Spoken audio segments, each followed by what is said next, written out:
Assalamualaikum warahmatullahi wabarakatuh.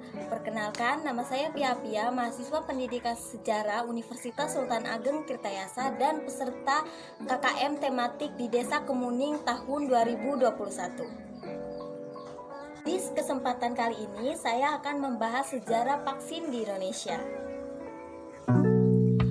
Tanpa mempersingkat waktu, mari kita lihat video berikut ini.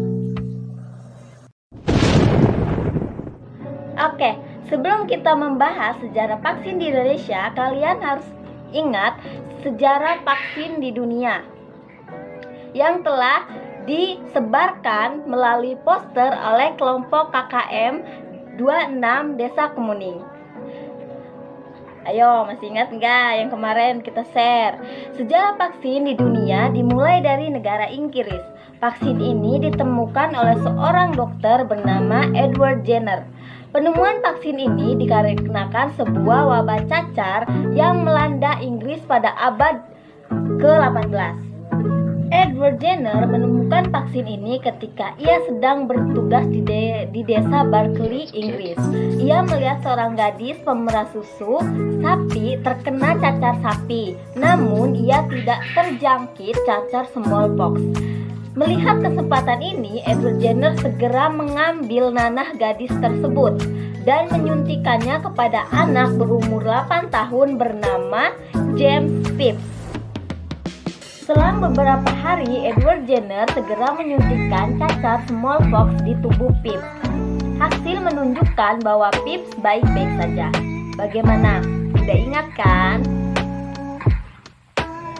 Oke, kita kembali lagi ke negara kita, yaitu negara Indonesia. Vaksin pertama yang dilakukan di negara Indonesia adalah vaksin cacar. Vaksin cacar ini dilaksanakan pada masa Hindia Belanda. Mari kita simak kisahnya. Pada tahun 1811, seorang dokter berkebangsaan Inggris bernama John Crawford tiba di Jawa dan disambut dengan wabah cacar.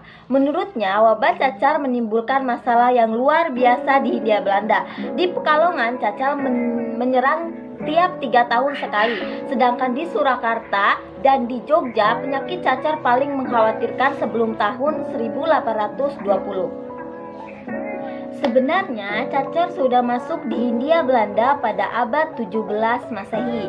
Cacar ini masuk ke Pulau Jawa melalui Batavia pada tahun 1644. Kemudian wabah ini menyebar dengan pesat karena penanganan medis saat itu masih kurang. Pada abad ke-18 wabah ini mulai menyebar di Priangan, Bogor, Semarang, Banten, dan Lampung.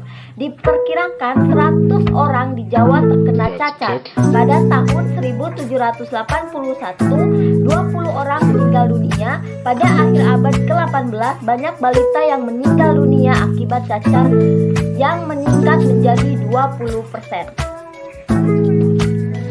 Pada abad 19, cacar semakin meningkat di beberapa daerah. Cacar muncul setiap 7 tahun sekali.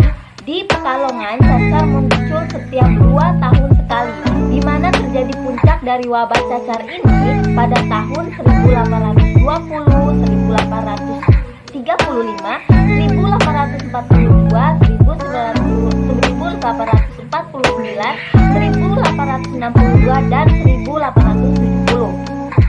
Dari 119 balita bayi yang lahir, 102 meninggal karena cacar.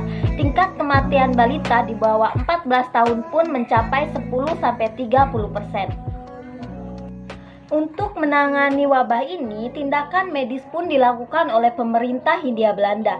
Sebelum vaksin ditemukan, tindakan inokulasi pun dilakukan dengan menginfeksi pasien menggunakan virus cacar berkadar ringan. Tubuh pasien yang terkena cacar ringan akan membangun antibodi yang menghindarkan dirinya terhadap cacar yang mematikan. Percobaan pertama inokulasi dilakukan oleh dokter muda Van der Ski. pada 13 pasien cacar, beberapa diantaranya adalah anak-anak di Batavia. Tahun 1779 hingga 1781, 100 penderita cacar telah diinokulasi. Namun tindakan ini mengakibatkan hal yang fatal. Banyak orang-orang mempunyai borok dan meninggal dunia karena daya tahan tubuh lemah. Karena tindakan inokulasi ini sangat berbahaya, akhirnya pemerintah Hindia Belanda mengganti tindakan medis dengan menggunakan vaksin cacar. Vaksin cacar baru digunakan di Hindia Belanda awal abad ke-19. Vaksin pertama sampai di Batavia pada bulan Juni tahun 1804 dengan diangkut oleh kapal Elizabeth yang berasal dari pulau Island de France. Sebelum sampai ke Batavia, vaksin ini dari pusat pengembangan di Jenewa, kemudian dikirim ke Baghdad dan Basro, lalu singgah di India, dan vaksin ini diantarkan ke Island de France, kemudian ke Hindia Belanda. Begitu sampai di Batavia, vaksin segera dikirim ke Surabaya, Semarang, Jepara. Vaksin cara besar-besaran ini dilakukan pada masa Raffles dengan memperluas operasi di luar Surabaya, Semarang, dan Batavia. Namun adanya vaksin belum dapat mengatasi wabah cacar karena kurangnya dokter yang bertugas menyembuhkan dan mendistribusikan vaksin. Akibatnya, ketika wabah cacar melanda di Banyumas pada tahun 1847 membuat pemerintah Hindia Belanda kewalahan karena cacar menewaskan para buruh perkebunan yang mengganggu perekonomian Belanda. Lantaran virus yang cepat menyebar membuat pemerintah Hindia Belanda mengirimkan dokter yang semua berasal dari Belanda ke daerah. Namun banyak dokter yang menolak untuk ke daerah dan memilih menetap di kota. Akhirnya untuk menangani masalah ini, pemerintah Belanda segera mendirikan sekolah kedokteran Jawa di Batavia tahun 1851. Pemerintah menggunakan seluruh biaya pendidikan dengan masa studi 2 tahun dan 17 pelajaran yang akan diajarkan dengan bahasa Melayu. Pada tahun pertama hanya 12 siswa yang mendaftar, namun jumlah ini selalu naik turun. Sampai akhirnya hanya 11 siswa yang mendaftar. Setelah 5 tahun berjalan, sekolahan kedokteran ini mencetak 23 dokter Jawa yang bertugas sebagai mantri cacar. Sementara untuk mendistribusikan cacar di Hindia Belanda, pemerintah pada tahun 1870 membuat perhimpunan produsen dan distributor vaksin cacar setiap 2-3 bulan sekali. Vaksin cacar dikirim dari Amsterdam, Rotterdam, dan Den Haag. Semenjak saat itu, cacar mulai dapat diatasi di Indonesia. Nah, bagaimana teman-teman? Kisahnya seru kan? Ternyata vaksin pertama di Indonesia dilaksanakan pada masa Hindia Belanda di tahun 1880-an. Vaksin ini ternyata dapat menekan kematian akibat cacar. Jadi, mau sampai kapan kalian tak mau divaksin? Vaksin corona bisa pergi dari Indonesia jika kalian mengikuti program pemerintah, yaitu vaksinasi. Jangan takut untuk divaksin, karena vaksin tidak akan membunuhmu dan vaksin tidak akan membuat kamu menderita seumur hidup.